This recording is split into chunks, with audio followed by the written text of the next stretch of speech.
नमस्कार, आदाब, सत श्री अकाल। मैं हूँ बिलाल सब्ज़वारी। दिल्ली के चुनाव पर आज हम एक बार फिर चर्चा करेंगे और तफ़सील से बात करेंगे कि दिल्ली चुनाव में क्या चल रहा है। दरअसल आज 5 बजे दिल्ली के चुनाव प्रचार थम जाएगा।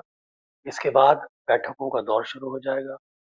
डोर टू डोर कैंपेन शुरू हो जाएगी। पार्टियों के पास अब कोई रास्ता नहीं बचेगा कि वो चुनाव प्रचार को आधिकारिक रूप से कर सकें, क्योंकि आज 5 बजे तक ही चुनाव आयोग की सीमा समाप्त हो जाएगी। लोगों को बड़ी उम्मीदें हैं दिल्ली के चुनाव से। दिल्ली देश की धड़कन माना जाता है। दिल्ली जब धड़कता है तो माना जाता है देश धड़कता है। क्योंकि दिल्ली के अंदर पूरे देश से लोग आके रहते हैं। दिल्ली का एक मॉडर्न कल्चर है। यहाँ पर लोग बड़ी मिलनसारी से रहते हैं और दिल्ली के आसपास के लोग भी यहाँ अच्छी खासी तादाद में रहते हैं। दिल्ली से मिले राज्य चाहे उत्तर प्रदेश है, चाहे हरियाणा है, चाहे पश्चिम उत्तर प्रदेश की बात करें या और स्टेट्स जो दिल्ली से बॉर्डर से मिली हुए हैं, वो सब लोग दिल्ली में आके अपने रोजगार की तलाश करते हैं। दिल्ली का चुनाव कई मायनों में महत्वपूर्ण होता है, क्योंकि दिल्ली दिल्ली के चुनाव से देश के मिजाज का पता लगता है। दिल्ली के चुनाव से पता लगता है कि देश किस दिशा में जा रहा है। और दिल्ली की ये खूसियत रही है कि जो दिल्ली पे राज करता है, आमतौर पे माना जाता है वही देश में भी राज करता है। लेकिन पिछले 10 सालों से केंद्र और दिल्ली के अंदर जो राजनीतिक परिवर्तन है, वो हमें साफ देखने को मिलता है।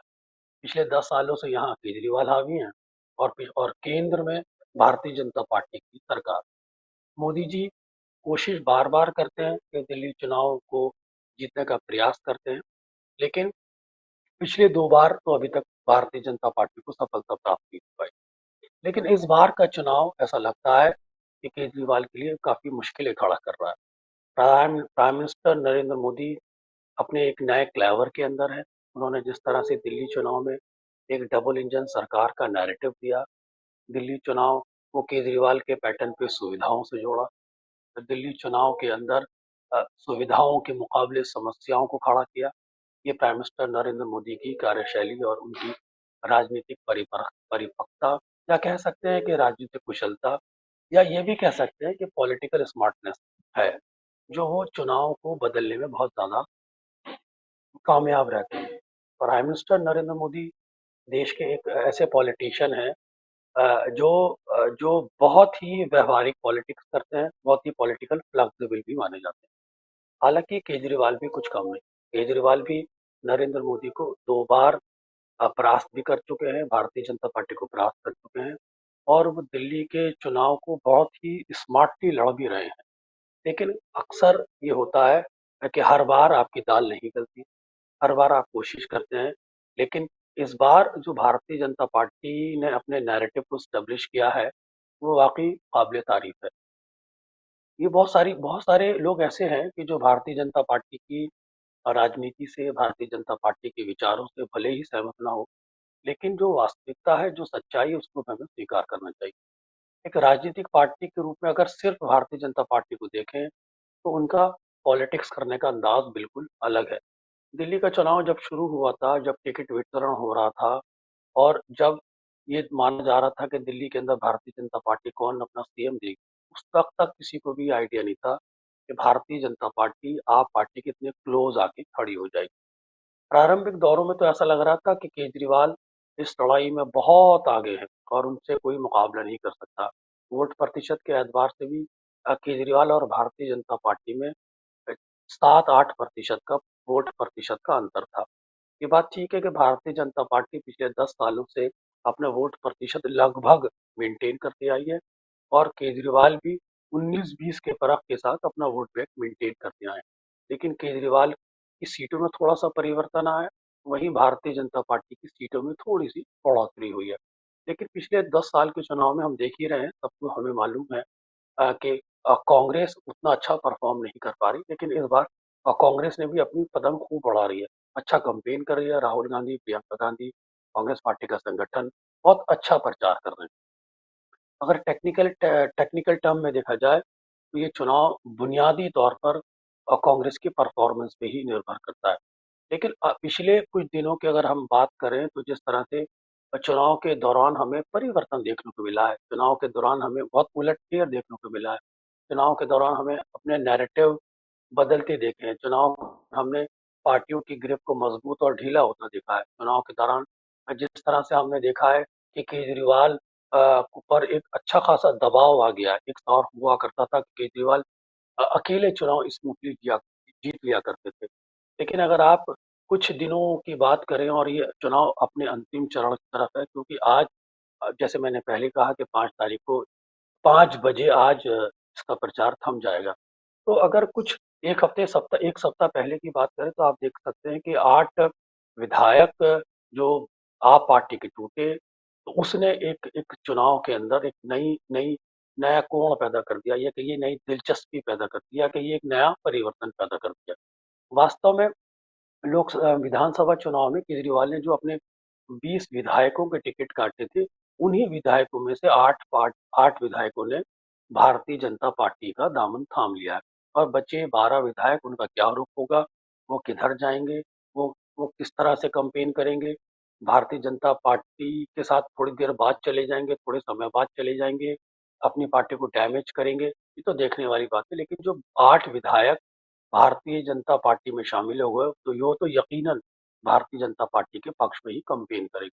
वहीं दिल्ली के अंदर महिला वोटर बड़ा महत्वपूर्ण होती है। कुछ 1 सप्ताह पहले तक माना जा रहा था कि महिला वोटर का एक सॉफ्ट कॉर्नर आप पार्टी के लिए देखने को मिल रहा है। उसके पीछे बहुत सारे कारण बताए जा रहे थे। आप पार्टी की सुविधा स्कीम थी, और खास तौर से फ्री बस सेवा थी। लेकिन जिस तरह से भारतीय जनता पार्टी ने भी दिल्ली के अंदर अपनी सुविधाओं का प्रचार किया है, दिल्ली के अंदर अपनी योजनाओं का प्रसार किया है, उसके बाद से माना जा रहा है कि भारतीय जनता पार्टी भी आप पार्टी के खास तौर से महिला सेगमेंट में बराबर पे आके खड़ी हो गई है। वहीं कांग्रेस भी खरामा-खरामा, धीरे-धीरे कह सकते हैं ग्रेजुअली दलित और मुस्लिम वोट पर फोकस कर रही है।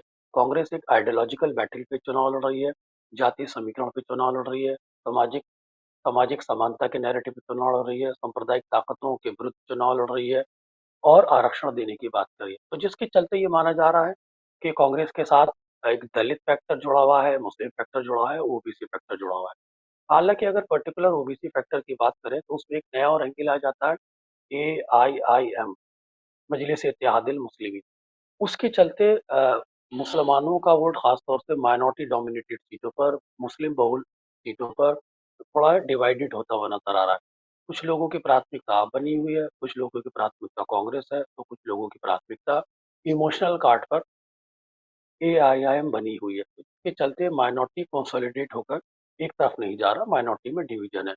लेकिन अगर ये माइनॉरिटी में डिवीजन भी होता है तो इसका सीधा-सीधा नुकसान भी केजरीवाल को मिलता है, क्योंकि पूर्व के चुनाव में माइनॉरिटी अच्छे खासी तादाद में केजरीवाल को मिला, और जो बचे कुछ लोग थे, या उसका बचा हुआ प्रतिशत था, वो कांग्रेस के साथ गया था। इस बार डिवीजन है, तो ये भी नुकसान मेरा ख्याल है आप पार्टी का ही होता दिखाई दे रहा है। जहाँ तक दलित वोटर का सवाल है, तो दलित वोटर भी कांग्रेस ने जिस तरह से दलित वोटर में कैंपेन किया है, अपने अपने कार्यकर्ताओं को भेजा है, जिस तरह से संगोष्ठियाँ की हैं, वो भी आप और कांग्रेस पार्टी के बीच में कॉमन वोटर है। उसमें भी अब आई मीन कांग्रेस पार्टी ये कह सकते हैं सेंध लगाती हुई नजर आ रही है। रहा सवाल ओबीसी का, तो ओबीसी भी एक आरक्षण के मुद्दे पर थोड़ा बहुत, बहुत ज़्यादा तो नहीं कह सकता कि, लेकिन थोड़ा बहुत कांग्रेस की तरफ शिफ्ट कर सकता है।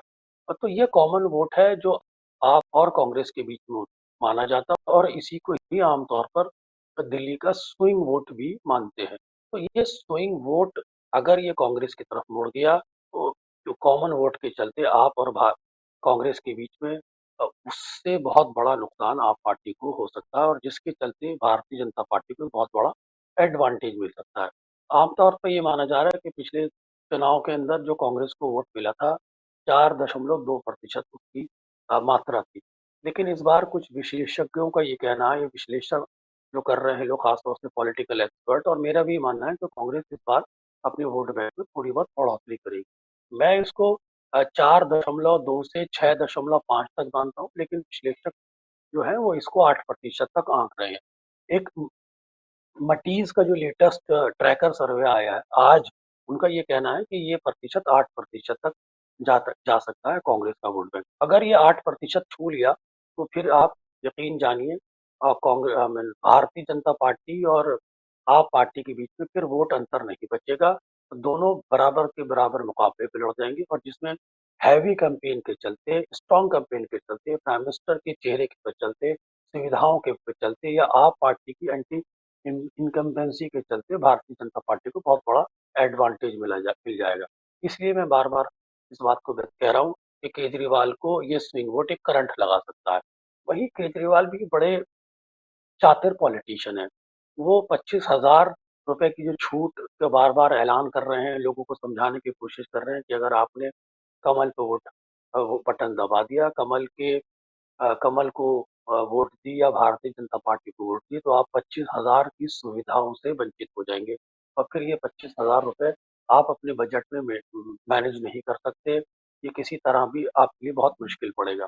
वहीं केजरीवाल एक स्लोगन ये भी दे रहे हैं कि अगर भारतीय जनता पार्टी दिल्ली के अंदर चुनाव जीतती है तो वो झोपड़ी झुग्गी वालों को तोड़कर ये सारे के सारे प्रोजेक्ट कॉरपोरेट्स के हाथ में सौंप देगी। तो केजरीवाल भी बहुत स्मार्टली प्ले कर रहे हैं। आज उन्होंने जो प्रेस कॉन्फ्रेंस करके ये सारी बातें कही और सुना, आज उन्होंने एक बार फिर लॉ एंड ऑर्डर का इशू उठाया। फिर उन्होंने कहा कि जिस तरह से भारतीय जनता पार्टी के लोग दिल्ली के अंदर पत्रकारों को, आम जनों को धमका रहे हैं, परेशान कर रहे हैं, जिसके चलते दिल्ली वाले ये समझ नहीं पा रहे हैं कि वो किस तरह से सुरक्षित रहेंगे। और वो बातों बातों में खूबसूरत अंदाज में यहाँ तक कह गए कि आखिर दिल्ली के अंदर ये गुंडागर्दी कौन कर रहा है, आखिर पुलिस क्यों खामोश है और वो कौन सा गुंडा है जिसके चलते दिल्ली की पुलिस भी परेशान है और वो समझ नहीं पा रही है कि वो सारी समस्याओं को हैंडल करे। अपरोक्ष रूप से तो वो एक तरह से गृह मंत्रालय पर या गृह मंत्री पर निशाना साध रहे थे। कुल मिला के कहा जा सकता है कि आप पार्टी और भारतीय जनता पार्टी की चीज के बीच ये चुनाव सिमटता नजर आ रहा है। कांग्रेस परफॉर्म तो बेटर कर रही है वोट प्रतिशत के एतबार से, लेकिन इसके बारे में कोई भी स्पष्ट रूप से नहीं कह सकता या जिम्मेदारी से नहीं कह सकता कि कांग्रेस सरकार बना लेगी। हाँ, कांग्रेस जितना वोट काटेगी उतना आप पार्टी का नुकसान हो जाएगा। वहीं दूसरी तरफ अगर आप देखें, आप पार्टी के मूवमेंट में भी थोड़ी सी कमी आई है, क्योंकि चारों तरफ से आप भारतीय जनता पार्टी और कांग्रेस पार्टी ने दोनों ने उस पर दबाव बनाया है। देखिए, ये तो केजरीवाल है जिनके चलते उन्होंने थोड़ा जोशीला होकर चुनाव को लड़ रहे हैं ताकि उनका एक टेम्परामेंट बना रहे, टेम्पो बना रहे, उनके कार्यकर्ता में पॉजिटिव मैसेज जाता रहे। सबसे बड़ी दिक्कत जो केजरीवाल को अगर सामने दिल्ली में आ रही है, वो दिल्ली चुनाव की एंटी इनकम्बेंसी है। उस एंटी इनकम्बेंसी में जो फैक्टर काम कर रहे हैं, उसमें उसमें दिल्ली की सड़कें हैं, उसमें सीवरेज सिस्टम है, उसमें पानी की समस्या है और ख़ास तौर से उसमें सफाई या स्वच्छता जैसे समस्याएं हैं, जिसको प्राइम मिनिस्टर नरेंद्र मोदी ने एक समस्या के रूप में दिल्ली वालों को ट्रांसलेट करने की कोशिश की। वहीं इसके काउंटर में मोदी मोदी जी के काउंटर इस पॉइंट को काउंटर करने के लिए केजरीवाल बार बार अपनी फ्रीबीज योजनाओं का लोगों को आह्वान करते हैं, कहते मैंने बिजली दी थी फ्री, पानी फ्री दे दिया, मोहल्ला क्लिनिक फ्री दे दिया, महिलाओं को महिलाओं को फ्री बस सेवा दे दी, साथ ही साथ मैं 21 रुपए बुजुर्गों को दूंगा, तीर्थ यात्रा फ्री कराऊंगा। तो ये एक एक तरह से कह सकते हैं एक संतुलित लड़ाई है भारतीय जनता पार्टी और केजरीवाल के बीच में। तो ये सारी चीजें दिल्ली चुनाव में बहुत ज्यादा असर डाल रही है। वही वही मिडिल क्लास एक बहुत बड़ा फैक्टर हमारे सामने आया, क्योंकि मिडिल क्लास एक ऐसा सेक्शन है जो एक टर्निंग पॉइंट माना जा रहा है इस चुनाव के बीच में। क्योंकि आप देखेंगे बजट के माध्यम से जो 12 लाख रुपए की जो छूट देने की बात की है केंद्र सरकार ने खासतौर से मध्यवर्गीय परिवार को, वो इस चुनाव का पूरा एक टर्निंग पॉइंट हो सकता है। क्योंकि मिडिल क्लास दिल्ली में अच्छी खासी तादाद में रहता है। मिडिल क्लास ही वो वर्ग है जो टैक्स की मार भी झेलता है। मिडिल क्लास वो वर्ग है जिसको सुविधाएं भी चाहिए। मिडिल क्लास वो वर्ग है जो अपने बच्चों की शिक्षा पर बहुत ज्यादा ध्यान देता है। मिडिल क्लास ही भारतीय जनता पार्टी का वोट बैंक भी माना जाता है। पिछले दो चुनाव के अंदर मिडिल क्लास को जिस तरह से केजरीवाल ने सुविधाओं के आधार पर अपने पास लाने की कोशिश की, माना जा रहा है कि इस योजना के बाद टैक्स के अंदर जो छूट मिली है वो मिडिल क्लास एक बार फिर भारतीय जनता पार्टी की तरफ मोड़ सकता है। वहीं वहीं ये भी माना जा रहा है कि 8वां वेतन आयोग, जिसको प्राइम मिनिस्टर नरेंद्र मोदी मंजूरी दे चुके हैं, जो उसको पूरे देश में लागू होना है, उसका असर भी कहीं ना कहीं मध्य वर्गीय को छूता है और वो मध्य वर्गीय परिवार दिल्ली में रहता है। तो 8वें वेतन आयोग और ख़ास तौर से मिडिल क्लास को मिलने वाली 12 लाख रुपए तक की आय में छूट, ये 2 फैक्टर हैं जो एक टर्निंग पॉइंट यहाँ पर साबित होते नज़र आ रहे हैं।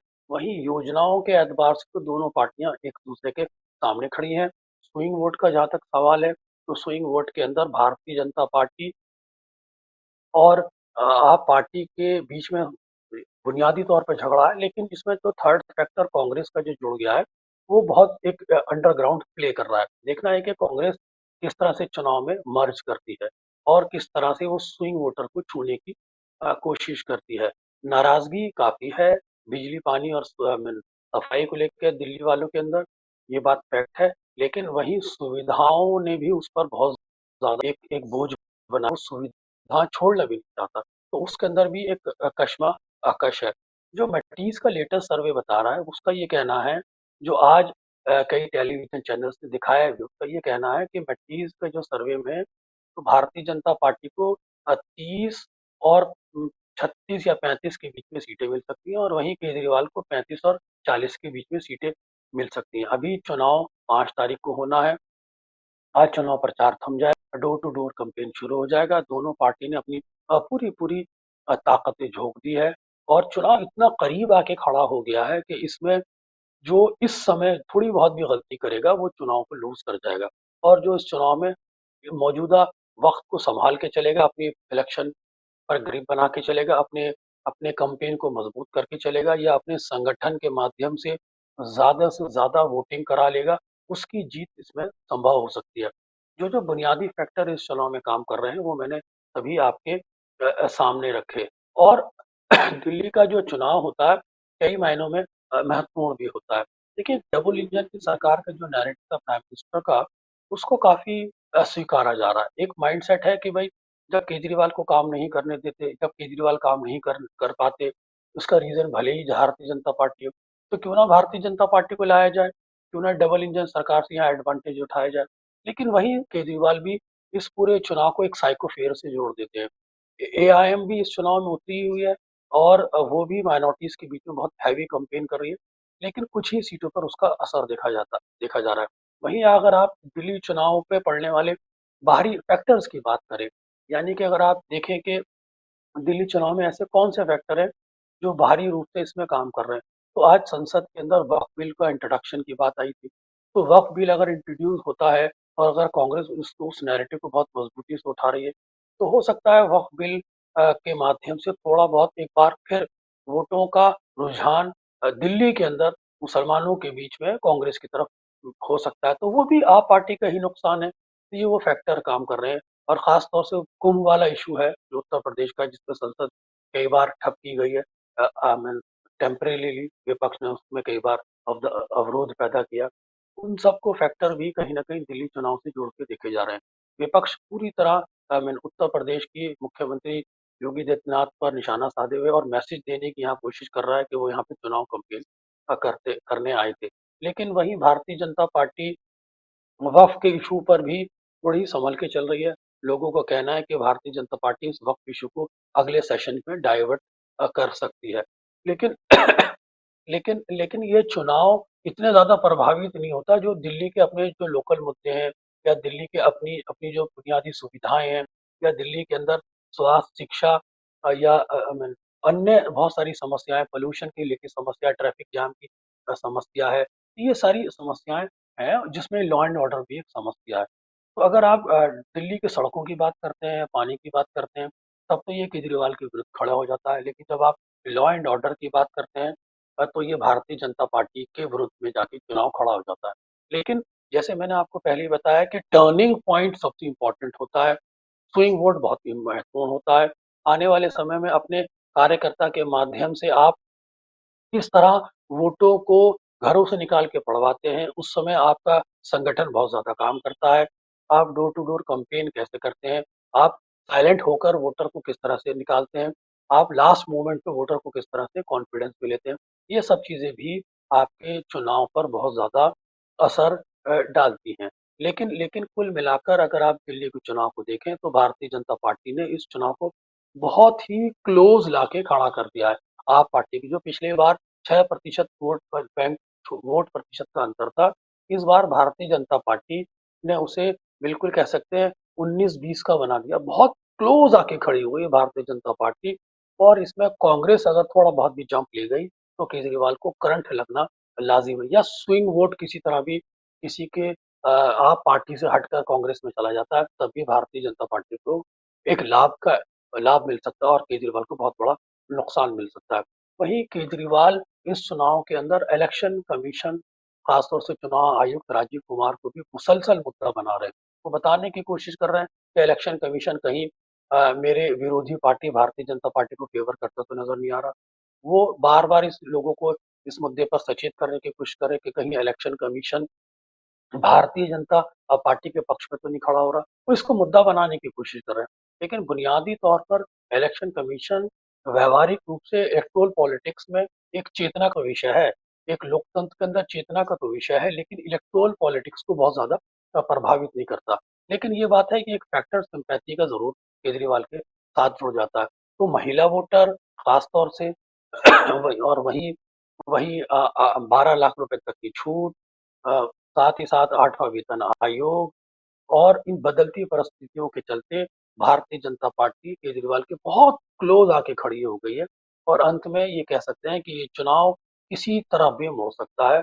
कोई इसको इस जिम्मेदारी से नहीं कह सकता कि ये चुनाव सिर्फ भारतीय जनता पार्टी जीत पाएगी, या ये चुनाव सिर्फ केजरीवाल ही जीत पाएंगे, या ये चुनाव कहीं ना कहीं एक तरह से हंग असेंबली की तरफ चला जाएगा। अगर मान लीजिए ये चुनाव हंग असेंबली की तरफ भी जाता है, और कांग्रेस को कुछ सीटें मिल पाती हैं, जिसकी उम्मीद बहुत कम लगाई जा रही है, तो फिर आप पार्टी और कांग्रेस में फिर एक संभावित समझौते की उम्मीदें तलाशी जा सकती हैं।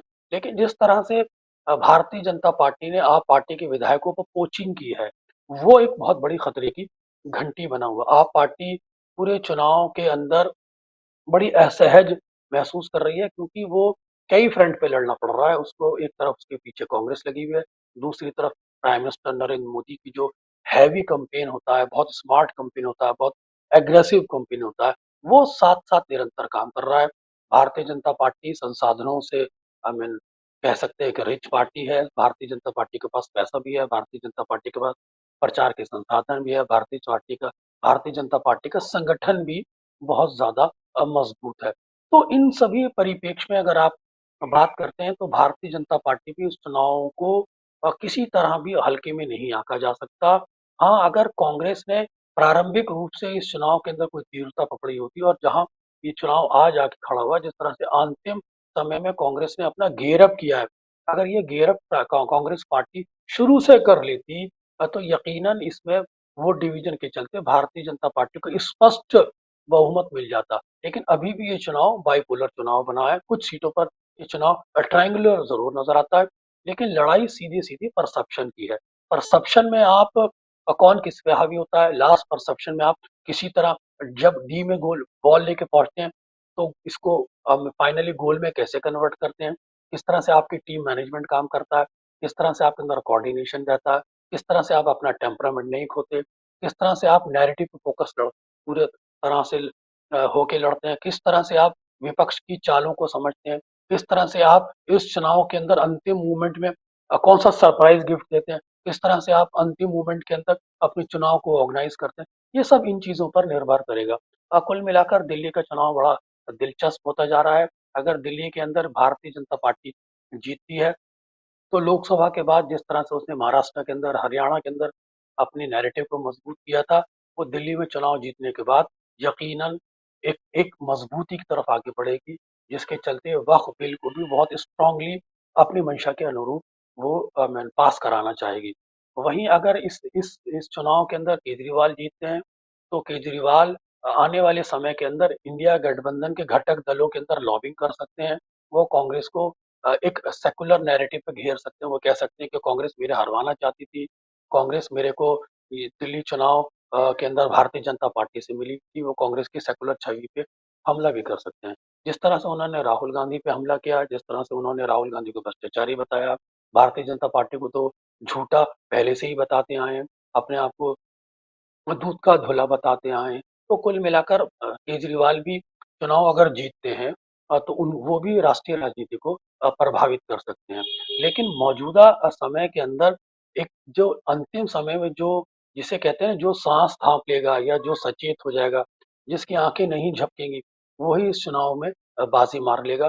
कुल मिलाकर बहुत सारे इम्पोर्टेंट फैक्टर जो मैंने आपको गिनाए, ख़ास तौर से जो 12 लाख रुपए तक की छूट जो अभी इसी सप्ताह दी गई है केंद्र सरकार की बजट की घोषणा के अंदर, वहीं 8वां वेतन आयोग, महिलाओं का मिलता सहयोग, एंटी इनकम्बेंसी के factor, prime minister Narendra Modi की छवि और केजरीवाल का थोड़ा बहुत असहाय लगना, ये तो यही संकेत दे रहा है कि भारतीय जनता पार्टी का मूवमेंट बहुत तेजी से आगे बढ़ रहा है। हो सकता है वो केजरीवाल से आगे भी निकल जाए, लेकिन लेकिन अभी स्पष्ट रूप से इस बारे में नहीं कहा जा सकता क्योंकि केजरीवाल भी भारतीय राजनीति में बहुत ही एक्सपर्ट प्लेयर माने जाते हैं, बहुत ही चुस्त दुरुस्त राजनीतिज्ञ माने जाते हैं। उनके पास अच्छी टीम है, पढ़े लिखे लोग हैं और वो खुद बहुत ज्यादा स्मार्ट हैं। पेशे से वो इंजीनियर हैं, राजनीति को समझते हैं। भले ही वो ये कहते हो कि मुझे राजनीति नहीं आती है, वो भी दिल्ली की पिछले 10 साल से काबिज हैं, तो इसलिए उनको एकदम ये कह देना कि वो हिट विकेट हो जाएंगे, ये तो कहना बिल्कुल गलत होगा। हाँ, अगर केजरीवाल हारते भी हैं तो दिल्ली की वो सबसे बड़ी विपक्षी पार्टी जरूर होंगे। अगर भारतीय जनता पार्टी जीतती है तो उनका वो सपना पूरा होगा, प्राइम मिनिस्टर का वो सपना पूरा होगा जिसके चलते वो काफी समय से यहाँ कोशिश कर रहे थे कि दिल्ली में उनकी सरकार होनी चाहिए। वहीं कांग्रेस की ये कह सकते हैं कि कांग्रेस अगर अच्छा परफॉर्म करती है तो वो अपना वोट प्रतिशत के एतबार से अपनी जीत थपथपा सकती है। कांग्रेस ये कह सकती है कि हाँ, हमने चुनाव अच्छा लड़ा, हमने पूरी मेहनत की और हम इस चुनाव में अपनी जगह बनाने में कामयाब हो गए। कल को क्या होगा, किस तरह की परिस्थितियाँ बनेंगी, किस तरह की राजनीति होगी, किस तरह से लोग एक-दूसरे पे आरोप लगाएँगे, किस तरह से लोग एक-दूसरे का दामन पकड़ेंगे, किस तरह से लोग पार्टी बदलेंगे, किस तरह से लोग पार्टी छोड़ेंगे। हो सकता है चुनाव के बाद भी बहुत सारी हमें चीज़ें देखने को मिलें। 5 तारीख को दिल्ली के अंदर वोटिंग है, 8 तारीख को इसके चुनाव के घोषणा हो जाएगी। उसके बाद भी इस समय के बीच में भी बहुत सारी अटकलें लगी रहेंगी। चुनाव आयोग पे लोगों की नज़र लगी रहेगी। लोगों के ज़हन में ये आएगा कहीं चुनाव आयोग बेईमानी ना करा ले। लोगों के ज़हन में ये भी आ सकता है कि चुनाव आयोग पर उँगली उठाना स्पष्ट नहीं है क्योंकि कॉन्स्टिट्यूशनल बॉडी है। तो बहुत सारे नैरेटिव हमें दिल्ली के चुनाव में देखने को मिल सकते हैं और दिल्ली का चुनाव इसलिए बार-बार महत्वपूर्ण मानता हूँ कि दिल्ली के अंदर देश के हर वर्ग, हर जाति, हर धर्म का आदमी रहता है, हर समुदाय का आदमी रहता है और जब देश की राजधानी दिल्ली से कोई संदेश पूरे देश में जाता है तो राजनीतिक आहट, राजनीतिक परिवर्तन की तरफ इशारा करता है। अब हमें देखना यह है कि दिल्ली वाले किसको सत्ता सौंपते हैं, दिल्ली वाले केजरीवाल को ही यहाँ रोकते रखते हैं। हाँ, ये बात ज़रूर है कि केजरीवाल पिछले बार के मुकाबले उतना अच्छा परफ़ॉर्म ज़रूर नहीं कर पाएँगे, जितनी उनसे अपेक्षा की जा रही थी। केजरीवाल अगर सत्ता में आए भी तो उतनी थंपिंग मेजॉरिटी में नहीं आएँगे, जिस तरह से उनकी थंपिंग मेजॉरिटी हम पिछले 2 बार में देखते आए हैं। कभी उनके पास 52 सीटें होती थी, कभी फिर 51 सीटें हुई, तो इसी रेंज में वो खेलते रहे। इससे पहले उनके पास और ज़्यादा सीटें थी, लेकिन इस जिस तरह से इस बार भारतीय जनता पार्टी ने इस चुनाव में जंप लिया है, वो बहुत क्लोज़ है फिनिश के और ये चुनाव इसलिए मैं बार-बार कह रहा हूँ, बहुत कांटे का चुनाव है, बड़ा सरप्राइज़िंग फैक्टर हो सकता है। ऐसा भी हो सकता है कि जो हम बातें हमने आपसे कही इसमें से कुछ भी ना आपको देखने को मिले, कोई नई चीज़ देखने को मिल जाए, क्योंकि चुनाव के बारे में भविष्यवाणी कोई नहीं कर सकता। चुनाव परिस्थितियों का खेल है और परिस्थितियों, संभावनाओं पर निर्भर करती है। किस तरह से परिस्थितियाँ पैदा होंगी, अंतिम समय में कौन किधर लेके चुनाव को जाएगा, अंतिम समय में कौन कितना सशक्त होकर इस चुनाव में खड़ा रहेगा, अंतिम समय में लोग किस तरह से इस चुनाव को हैंडल करेंगे, इन सभी चीज़ों पर दिल्ली का चुनाव निर्भर करेगा। लेकिन लोकतंत्र की भलाई के लिए अच्छा है कि लोगों के अंदर चुनाव आयोग का विश्वास बना रहे, लोगों के अंदर चुनाव आयोग की गरिमा बनाए, इस बारे में भी चुनाव आयोग को थोड़ा बहुत अपने बारे में भी स्पष्ट रूप से सोचना चाहिए। जो सवाल चुनाव आयोग पे खड़े हैं, उन उन सवालों को चुनाव आयोग को स्पष्टता से जनता के बीच में एड्रेस करना चाहिए। क्योंकि अक्सर हमने देखा हो कि हरियाणा और महाराष्ट्र के बाद जब चुनाव होते हैं, तो लोग चुनाव आयोग की जगह न्यायपालिका का रुख कर लेते हैं। कहीं ऐसा ना हो कि इस बार भी दिल्ली का चुनाव न्यायपालिका का रुख करे, इस पे फिर सवाल खड़े हों कि बेईमानी की गई है, बेईमानी नहीं की गई है। तो ये सब मिलाकर जो दिल्ली का नैरेटिव है, ये लोकतंत्र के अंदर ये सब चीज़ें होती रहती हैं। लोकतंत्र एक एक एक बहुत ही लचीलापन देता है लोगों के अंदर, बोलने की स्वतंत्रता देता है, लोगों के अधिकारों से लोग अपने अधिकारों से अच्छी तरह इसमें सचेत होते हैं। तो अब ये सारा का सारा मसला दिल्ली के जनता पर निर्भर करता है कि वो किसको वोट करेगा और वो किसके पिटारे के अंदर सरप्राइज़ पैकेज निकलेगा। कुल मिलाकर मैं देश के सभी नागरिकों से, ख़ास तौर से दिल्ली के नागरिकों से यही अपील करता हूँ कि वो अपने वोट का इस्तेमाल करें, लोकतंत्र को मज़बूत करने के लिए वोट दें और दिल्ली को मज़बूत करने के लिए वोट दें, दिल्ली के विकास के लिए वोट दें और देश के दृष्टिकोण से वोट दें। कुल मिलाकर एबीसी हिंदी दर्शकों को मेरा बहुत-बहुत शुक्रिया कि आपने मेरे इन विचारों को सुना। आपके जो भी विचार हैं, आप जिस तरह के सोचते हैं, हमें कमेंट बॉक्स में बताते रहिए। बहुत सारी चीज़ें ऐसी होती हैं कि जो समय के साथ हम लोग इसमें ऐड करते रहते हैं। जैसी-जैसी परिस्थितियाँ आएँगी, हम आने वाले समय में भी आपको अपडेट करते रहेंगे। आपने हमारी सब बात सुनी, आपका बहुत-बहुत शुक्रिया। अपने विचारों से कमेंट बॉक्स में हमें अवगत कराते रहिए। ईबीसी दर्शकों से मैं निवेदन करूँगा कि वो खास तौर से एबीसी हिंदी चैनल को सब्सक्राइब करते रहें, सभी प्लेटफ़ॉर्म पर इसको शेयर करते रहें और हमारा उत्साहवर्धन करते रहें। धन्यवाद। ABC Hindi news. आज ही जुड़िए हर खबर के साथ।